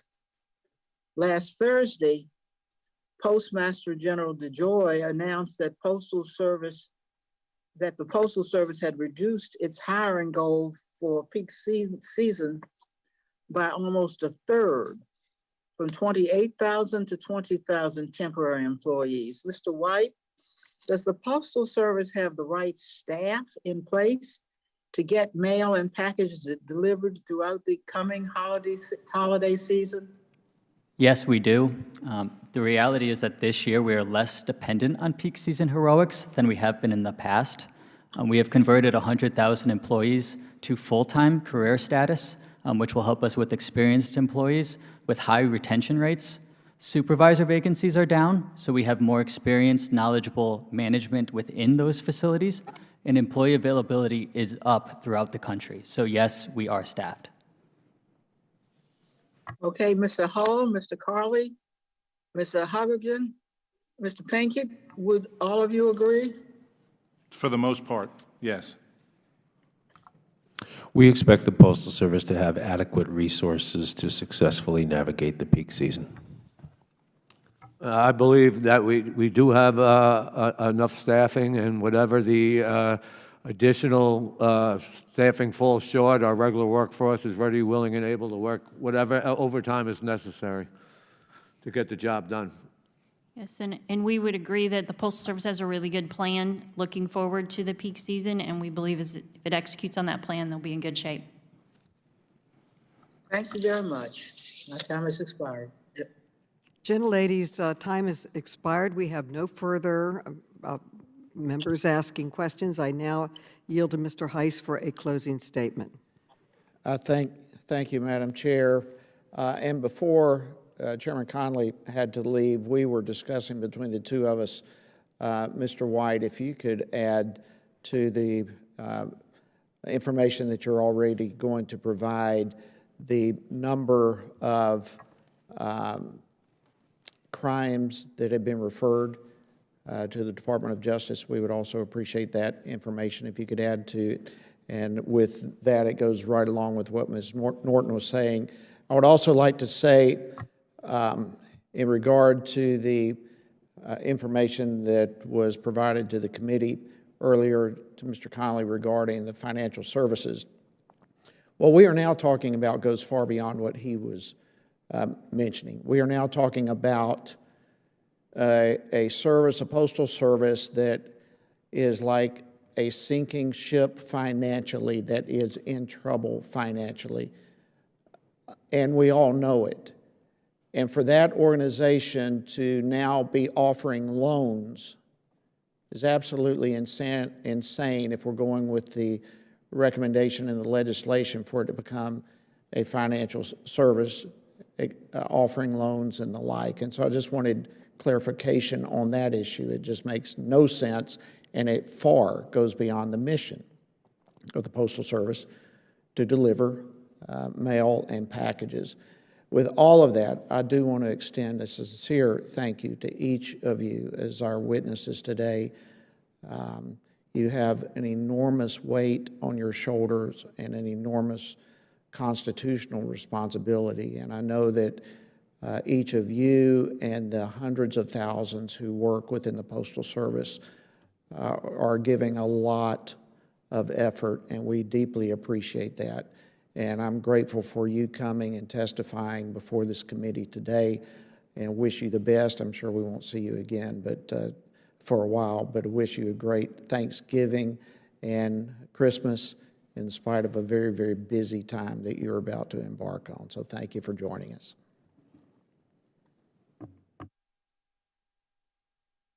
I now recognize Representative Brenda Lawrence for a closing statement. Thank you so much. We've heard testimony today that indicates the Postal Service has taken many steps to ensure that you're ready for the nation's peak holiday season. But we know there's still more to do. We're looking forward to the reports from our, to look at our operations and how we're continuing to move forward and meet the needs of the people. We also learned, as we've known all along, that as we talk about these measures, that it is the people, the workforce, and the stakeholders community that make this thing, the Postal Service, works. I've dedicated 30 years of my life as part of this essential thing we call the post office. And I know firsthand the dedication and the focus on the mission. As Mr. Hergarner said often, we'll get it done. At the end of the day, it's always like ringing the bell. We got all the mail out of the building, and sometimes exhausted, sometimes with overtime and other issues. And I appreciate the postmaster who said he delivered mail on New Year's Eve. I know that feeling. We'll get the job done. I have served on this committee for the Postal Service because I wanted to make sure that the company that gave me so many opportunities, the organization, the service industry, that we continue to provide service. As you know, this committee is committed to the Postal Service, who is the nation's favorite federal agency. You continue to be the highest ranked agency in our federal government. In closing, I just want to say to our witness, thank you for being here. Thank you for your remarks. I too want to wish you an amazing holiday season, safe holiday season. We said that a lot in the Postal Service because we know, like in Michigan, holiday seasons is rough once you walk out the door. And I want to also wish you a joyful, you and your family, holiday season, and thank my colleagues for all of their efforts to hear and to make sure we're moving forward. Thank you. Thank you. The lady yields back. I now recognize myself for a closing statement. I want to thank all of our extraordinary witnesses today for your public service, first of all, and then for your testimony today and your insights. And I want to commend all of my colleagues that participated in this important conversation today. And I would like to insert into the record the Postal Service Officers of Inspector General's report entitled Fiscal Year 2023 Peak Season Preparedness, and statements for the record from Keep Us Posted, the American Catalog Mailers Association, the National Association of Supervisors. And I just want to say that the Postal Service, like all of Americans, I rate it as a service that I really treasure. And in fact, on a personal note, when I first ran for Congress 30 years ago, I challenged a 15-year Republican whose top priority, believe it or not, was to privatize the post office. So that was a clear item between us. We needed postal services. People were constantly asking for more post offices, more services, yet he wanted to privatize the postal office.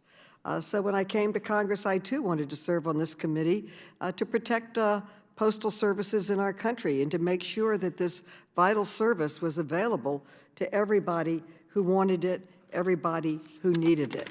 And it's been said before, it's in the Constitution, and it's the one institution, the one agency that unites and knits this country together. One postal stamp can go to any address in America for the same price, and you would not have that if that was privatized. So it's been a very strong purpose of myself to keep it vital, and that is why I worked so hard this year to make sure we passed postal reform, got rid of unnecessary requirements that hinder them. And it has shown in the report that we've gotten that it's helped move the Postal Service to a stronger, more sound financial footing. And we've already recently seen that the bipartisan postal reform law is having a positive impact, and we need to continue to build on that impact and that legislation. I'm looking forward to the Postal Service continuing to move rapidly towards electric vehicle fleet using the funds, the over $3 billion that Congress approved for this purpose. And again, thanks to leadership from this committee. 2 years ago, our committee raised serious concerns about declining service performance, and I am pleased that the Postal Service has made efforts to improve its service since then, but concerns about service and quality remain. To be clear, lowering service standards to increase on-time percentages is not the solution. It is also critical that the Postal Service closely examine planned service changes that could negatively impact service quality, especially as we move into peak season. The American public deserves a high-quality postal service that is reliable, affordable, and accessible to all. I look forward to this committee continuing to work with the Postal Service to ensure that the American public is getting the service that it expects and deserves. And this committee will always be a partner in improving services and supporting the Postal Office. With that and without objection, all members have 5 legislative days within which to submit additional written questions for the witnesses to the chair, which will be forwarded to the witnesses for the response. I ask our witnesses to please respond as promptly as you are able. I also join my colleagues in wishing all of you a very happy holiday season for Thanksgiving and for the holiday Hanukkah and Christmas season. Thank you all for being here today. This hearing is adjourned. Thank you. Well done. Well done. Thank you.